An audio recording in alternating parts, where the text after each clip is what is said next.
कीथवुड सियोन से अकेले में मोनिका के द्वारा भेजे गए पत्र के बारे में बात करता है।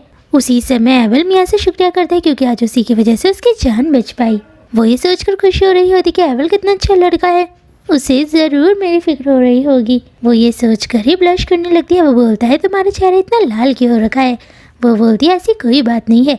जिसके बाद वो उससे नाराज़ होकर कहती है तुमने मेरे पत्र का कोई जवाब नहीं दिया। मुझे सियोन से पता लगा कि तुम्हारे देश में विद्रोह चल रहा है और आज तुम सियोन के हाथों मर नहीं वाले थे। पहले तो एबल हैरान हो जाता है, लेकिन उसे इस बात की खुशी है कि मिया को उसकी फिक्र है। वो बोलता है तुम राजकुमार सियोन को उसके नाम से पुकार रही हो। मिया बोलती है हमने अपनी असली पहचान छुपाने के लिए एक दूसरे को नाम से पुकारा था। वो बोलता है ठीक है। वो मन में कहती है शायद एबल को जेलस फील हो रहा है क्योंकि मैं सियोन का नाम पुकार रही हूँ। जिसके बाद वो बोलती है राजकुमार एबल अब से तुम मुझे मेरे नाम से पुकारोगे और मैं तुम्हें तुम्हारे नाम से पुकारूंगी। जिसके बाद वो दोनों ही एक दूसरे को अपने असली नाम से पुकारते हैं। वो दोनों ही शर्मा रहे होते। तभी सियोन बोलता है एबल मुझे माफ़ कर दो क्योंकि तुम्हारे देश में जो विद्रोह हो रहा था उसके पीछे मेरे देश के खुफिया एजेंसी विंडक्रॉस का हाथ था। ये बात सुनकर दोनों ही हैरान हो जाते हैं। मिया सोचने लगती है टियरमुन और रैमनो देश के नुकसान से सबसे ज़्यादा फ़ायदा सुंगलैंड देश को होगा। जिसके बाद मिया समझ जाती कि पिछली टाइमलाइन में उसकी मौत का असली कारण सुंगलैंड देश की खुफिया एजेंसी थी। जिसके बाद वो एबल की ओर देखकर सोचने लगती है कि अब एबल सियोन को क्या सज़ा देने वाला है। एबल सियोन को माफ़ कर देता है क्योंकि इसमें गलती सियोन की नहीं थी। वो दोनों ही अपने देश से बहुत ज़्यादा प्यार करते हैं।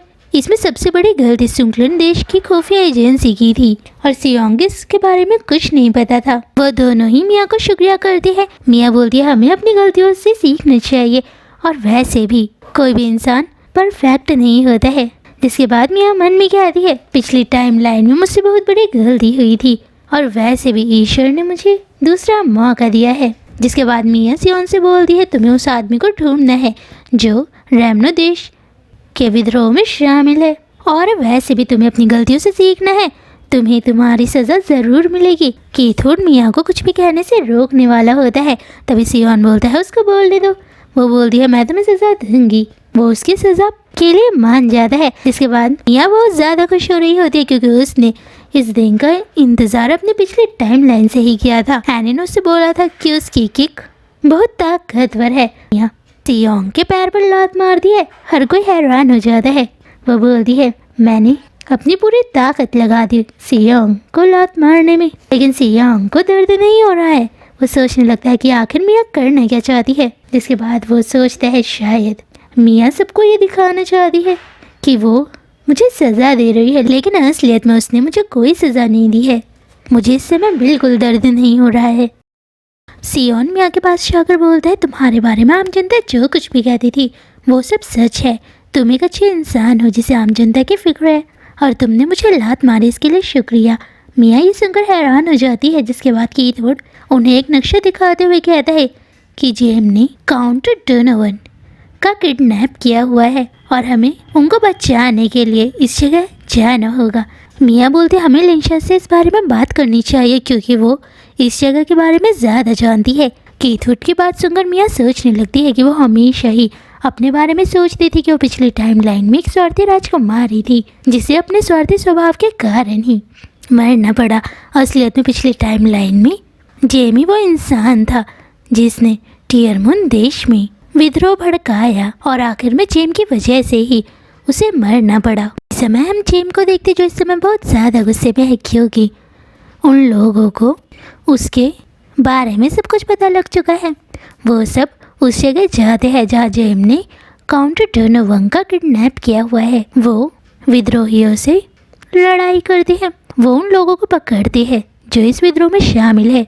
उन्होंने उन लोगों को पकड़ लिया है। यानी बोलती है राजकुमारी मिया आपके बाल सिल्की बिल्कुल नहीं लग रहे हैं। मिया को याद आता है कि एबल के दिए हुए तोहफे यानी शैम्पू की वजह से उसके बाल सिल्की थे।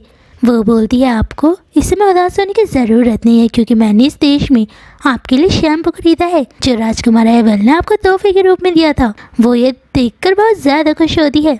जिसके बाद मिया खुशी में नाचने लगती है। नाचते नाचते उसे पता ही नहीं लगता कि उसके सामने सीढ़ी आ चुकी है। तभी वो सीढ़ियों से नीचे गिरने लगती है। वो एक अंडरग्राउंड जगह में पहुंच चुकी है। तभी उसके सामने जेम आता है। वो बोलता है, ये सब तुम्हारी वजह से हुआ है, तुमने मेरे पूरे प्लान को खराब कर दिया है। मिया बोलती है, तुम जेम हो और तुम्हारी ही वजह से इस देश में विद्रोह फैला है। उसी समय सियोन और एबल भी वहाँ आते हैं। तभी जेम मिया के गले पर तलवार तानता है। मिया इस समय बहुत ज़्यादा डर चुकी है। तभी उसकी स्कर्ट पूरी खराब हो जाती है।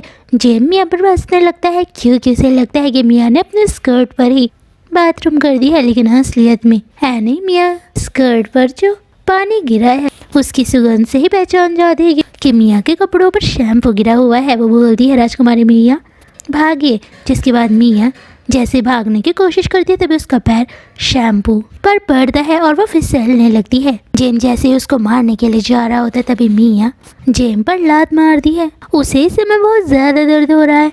उन्होंने उन सब लोगों को पकड़ लिया है जो इस विद्रोह में शामिल है। जेम अब भी मिया को बिल्कुल भी पसंद नहीं करता है। सियोन और एबल चाहते हैं कि मिया उन लोगों को सजा दे। जेम बोलता है कि राजकुमारी मिया हमें तड़पा कर मार देगी। वो लोग बहुत ज़्यादा डरे हुए हैं। मिया सोचने लगती है कि अगर उसने उन लोगों को मरवा दिया तब क्या उसी की तरह उन्हें भी दूसरा मौका मिलेगा। अगर उन्हें फिर से दूसरा मौका मिला तब क्या वो लोग मुझे मार देंगे। इसके बाद मिया बोलती है, मैं तुम्हें तड़पा कर बिल्कुल भी नहीं मारूंगी, तुम्हें सज़ा रफ़ीना देगी। रफ़ीना तुम्हें 3 साल तक रोज़ डांटेगी, तुम्हारी यही सज़ा होगी जिससे तुम सुधरोगे। हर कोई मिया के फैसले की तारीफ करता है। यही रैमनो देश का विद्रोह शांत हो जाता है, जिसके बाद वो लोग अपने देश वापस जाते हैं। हर कोई अपनी ज़िंदगी में अब खुश है। मिया अकेडमी में वापस जा रही है। वो सब एक दूसरे के अच्छे दोस्त बन चुके हैं। मिया को अब बिल्कुल नहीं पता कि उसके आगे आने वाला भविष्य कैसा होने वाला है। मिया ने अपने सपने में बिल्कुल भी नहीं सोचा था कि वो इस टाइम लाइन में अपने दुश्मनों की दोस्त बनेगी और वो सब एक साथ में खाना खाएंगे। लेकिन अब मिया को बिल्कुल नहीं पता कि उसके आगे आने वाला भविष्य कैसा होगा।